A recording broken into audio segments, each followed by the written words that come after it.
Señores estudiantes, mi nombre es Guillermo León Cartagena Mejía. Ya para muchos, pues, no es extraño este nombre. Hemos tenido la oportunidad de trabajar ya varios módulos. Este módulo de control me parece que se resume de muy buena manera en una gráfica que les he construido.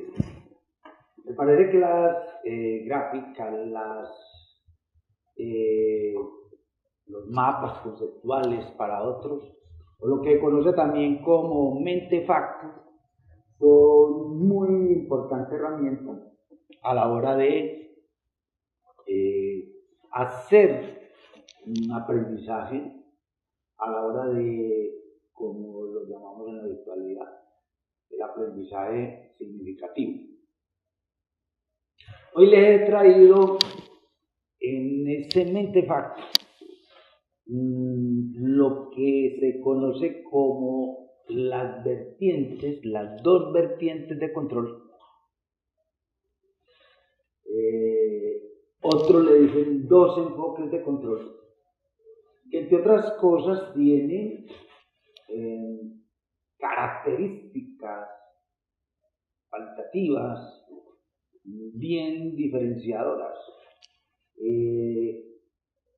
Responden incluso a los intereses de poder, a los intereses políticos e incluso económicos. Pero es muy importante como está montada la gráfica, y de ahí pueden surgir muchos aprendizajes, muchos trabajos, porque a partir de esta gráfica usted pues establece cuáles son los intereses, cuáles son las diferencias que tiene cada uno de los enfoques de control. El control ha nacido hace mucho tiempo. El control, por ejemplo, la parte de hacerle seguimiento a las actuaciones de los políticos desde la parte griega ya estaba como uno de los elementos de seguimiento y de orientación. Y después aparecen también los anglosajones. Entonces, como primera medida, nosotros lo que vamos a hacer, y vamos a mirar aquí en esta gráfica, es un trabajo en donde vamos a trabajar pues, la parte comparativa de la escuela latina y la escuela anglosajona de control. Como primero, miremos qué es eso de la escuela latina. La escuela latina es aquella que nació en Grecia y que el común de las personas le hacían control a los senadores que elegían. Esta escuela latina se diferencia porque, o se caracteriza más bien, porque es autoritaria. Es una imposición del Estado que tiene como propósito del control aquí es un propósito mixto, porque de un lado lo que se busca es la protección del consumidor y de otro lado la protección del ingreso público. Son fundamentales estos dos propósitos para diferenciar la escuela latina. Repito, protección del consumidor y protección del ingreso público. Si tomamos la parte de protección del consumidor, entonces aquí lo que emerge es una vigilancia de la actividad privada. Esa vigilancia de la actividad privada va a recaer sobre, por ejemplo, las empresas que tienen es capital privado y no público. Esa vigilancia de la actividad privada entonces se va a generar o se va a hacer mediante un seguimiento a los procesos y a la distribución de bienes y servicios.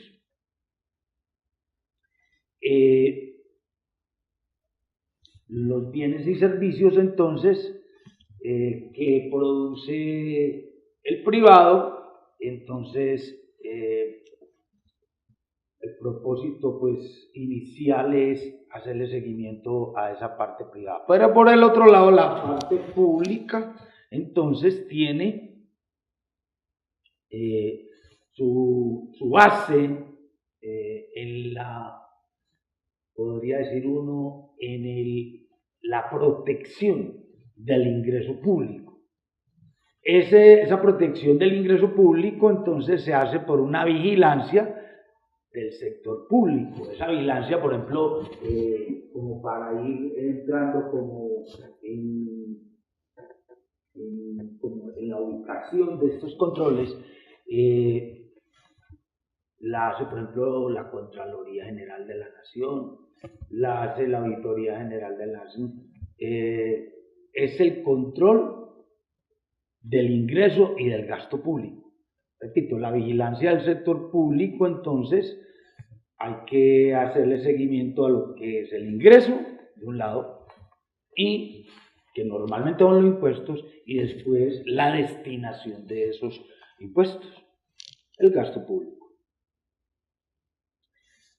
Aquí lo importante de resumir en estos dos propósitos, de un lado, protección del consumidor y por otro lado, el ingreso público, es que lo que se da una figura es de Estado interventor, un Estado que está procurando, tanto desde lo privado como lo público, imponer las normas, imponer el control. Por eso, entonces, del lado del Estado interventor, que protege al consumidor, entonces aparece una figura muy, pero muy importante en nuestro medio, que es el revisor fiscal. El revisor fiscal es el encargado de hacer control a la protección del consumidor, hacer esa vigilancia de la actividad privada en nombre del Estado. Y las contralorías, como le decía ahora, y la DIAN, por ejemplo, en la parte de impuestos, son las que se encargan de hacer protección del ingreso público, hacer vigilancia del sector público, miras a un control del ingreso y del gasto público. Quiere decir entonces que en Colombia lo que hay es una mezcla de dos escuelas: la filosofía latina de un lado, pensamiento latino, y de otro lado tenemos la técnica anglosajona. Como vamos a ver enseguida, esa técnica anglosajona hace parte pues de lo que nosotros conocemos como la auditoría, que debemos dejar muy claro de esta vertiente anglosajona, perdón, de esta vertiente o enfoque latino, además de que es autoritaria y que es una imposición de Estado. Hay que dejar muy claro que el control es permanente. Permanente, ¿qué quiere decir? Tiene tres momentos de control. Esos tres momentos de control se conocen como previo, perceptivo y posterior.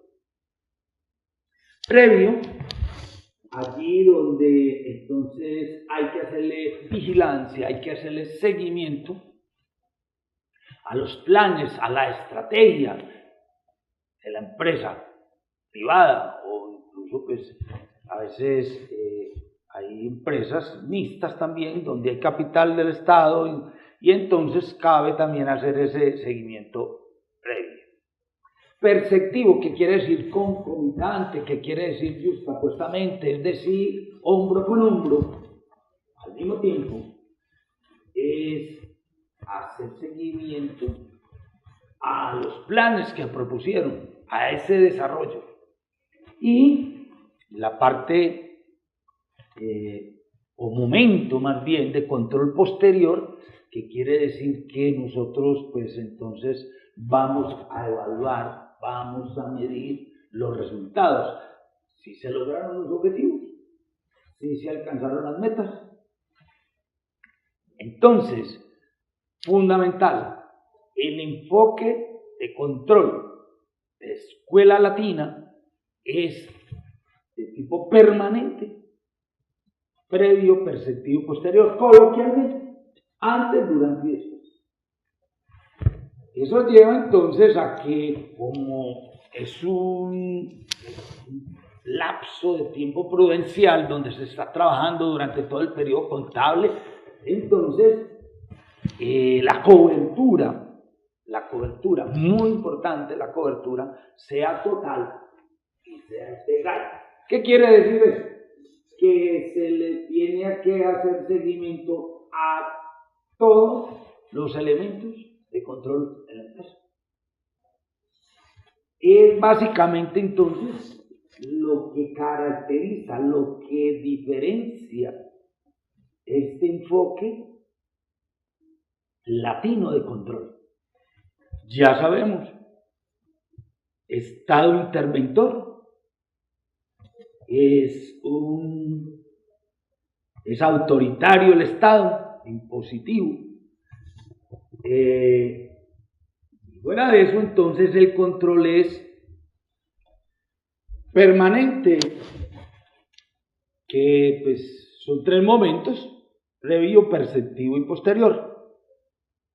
Y una cobertura total, integral, dado que se cuenta con un lapso, como ya decíamos, un lapso de tiempo prudencial para hacer seguimiento a todos los elementos de control en la organización. Pasemos entonces a el enfoque o escuela anglosajona.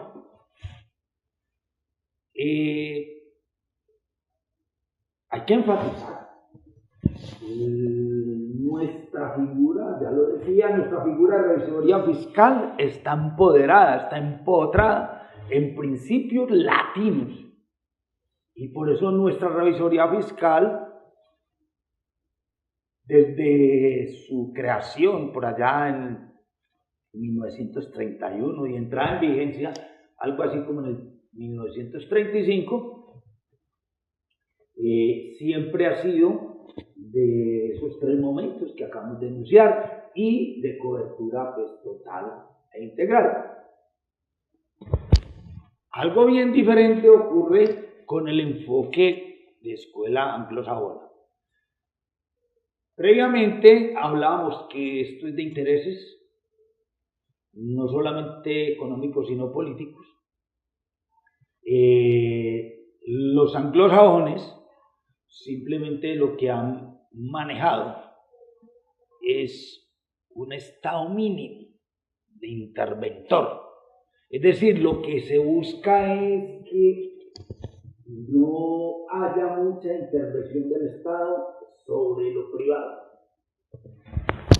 Y quiere decir eso entonces que esta escuela anglosajona lo que permite algo así como una autonomía de los privados para que ellos mismos pues de alguna manera hagan control, haya una autonomía, un autocontrol.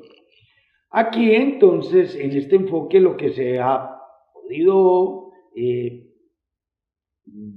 describir es, o fomentar más bien, son 2 paradigmas, 2 modelos en esta escuela anglosajona. Un paradigma, un modelo clásico que lo que busca es un poder autónomo del capital, es decir, el capital no quiere ser intervenido por parte del Estado. Es decir, lo que siempre se ha buscado es la libre empresa, no intervención del Estado, que quiere decir entonces que aquí lo único que se quiere que se presente es cuando sea necesario, es la auditoría externa. Aquí nace la figura de auditoría. Y que es básicamente la protección del privado.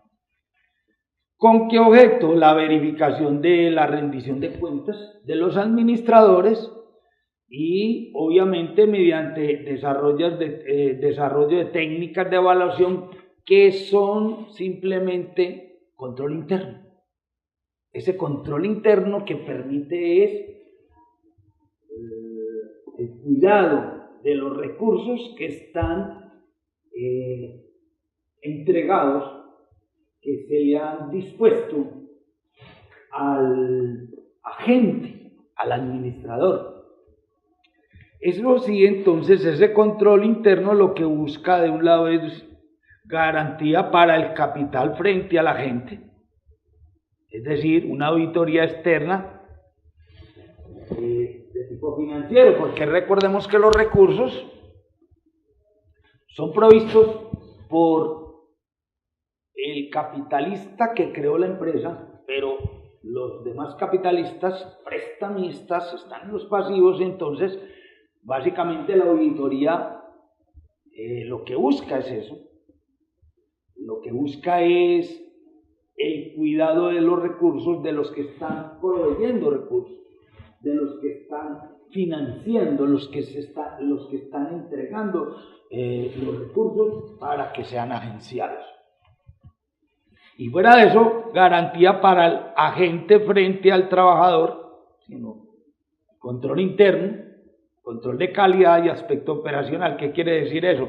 Que el control interno, entonces, a través de la auditoría, tiene esas básicas funciones. Primero, la protección de los recursos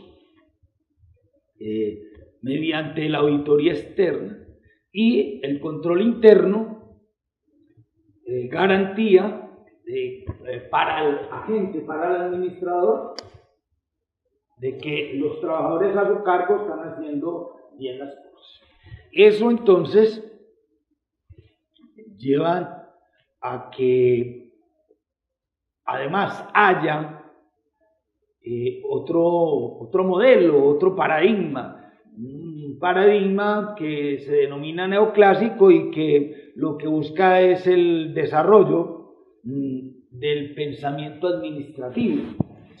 Ese desarrollo del pensamiento administrativo, eso quiere decir que este modelo lo que pretende más es apoyo a la gerencia, más que buscar el poder autónomo del capital. Este modelo neoclásico lo que busca es ser más herramienta de orientación de la parte administrativa. Por ello, entonces, es un estímulo al trabajador en la productividad y un estímulo a la administración. Es como buscar que este modelo o este paradigma, más que control, sea una herramienta de orientación para los dos involucrados, que son el trabajador y el administrador, con miras a que ellos alcancen unos estándares que básicamente tienen que ver es con productividad. Sigue esta escuela anglosajona, así sea a través del paradigma neoclásico, siendo, podría ser un estado mínimo, una mínima intervención de Estado, y que alcanzar los estándares entonces implica que haya normatividad. Hoy nos encontramos normatividad, tipo de estándares internacionales, pues en todos los aspectos del manejo de las organizaciones. Esas normas básicamente están empoderadas para la relación o los intereses, la interrelación de dos intereses comunes, que son cuidar el capital y simplemente sean útiles a la orientación administrativa. Eso nos lleva a aspectos por cuidar, y que entonces de un lado, si es el capital, habrá que cuidar el aspecto financiero, y si es administrativo, velar por lo operacional, cómo van a funcionar las operaciones de la empresa. Entonces, este modelo neoclásico se ocupa también del hacer, del cómo se deben orientar las operaciones. Por lo tanto, entonces, estos modelos, estos paradigmas anglosajones, simplemente, y aquí agregando el del paradigma neoclásico, aquí van a aparecer unas normas para las personas, básicamente con la posibilidad de apoyar la producción de un informe. Ese informe pues normalmente es la rendición de cuentas. Bien que se tenga el paradigma clásico o el neoclásico, siempre entonces lo que se buscará es garantía para el capital a través de la auditoría, garantía para el administrador por parte del trabajo del trabajo que está guiado por el agente, y que entonces los trabajadores sí hagan bien las cosas de acuerdo al control de calidad y al aspecto operacional, y las normas entonces de las personas, del trabajo, del informe. Entonces estos tres elementos lo que van a llevar es a que los anglosajones, así como el latino, decíamos de él que era permanente, es decir, previo, perceptivo y posterior, el anglosajón se caracteriza por ser periódico, posterior, después de, porque lo que mide es resultados, no es pensar en lo previo, en lo perceptivo, sino en lo periódico y posterior. De hecho, lo importante es simplemente entonces examinar los estados financieros. Recordemos bien que los estados financieros son el producto de la contabilización de los hechos económicos durante un periodo contable. Y esos estados financieros lo que permiten es entonces una idea de cómo quedó la empresa al final de ese periodo y cómo le fue. Por eso entonces este modelo o enfoque o vertiente anglosajona podría decir que tiene una cobertura parcial. Esa cobertura parcial, como es al final del periodo que se hacen los exámenes a los estados financieros, entonces simplemente se hace un muestreo. No es como en el caso del enfoque latino, que es total e integral, porque se tiene durante todo el periodo de seguimiento. Para este caso, entonces, simplemente hay cobertura parcial. Colofón, simplemente, a manera de comparación, el enfoque latino es de propósito mixto, protección del consumidor y protección de lo público. Por lo tanto, aquí el Estado es interventor y mediante sus figuras, que son la revisoría fiscal y las contralorías y la DIAN, y permanente de cobertura total. El anglosajón, entonces, lo que se busca es autonomía de los privados, por lo tanto el Estado tiene intervención mínima y simplemente el trabajo es periódico, posterior y de cobertura parcial. Muchas gracias.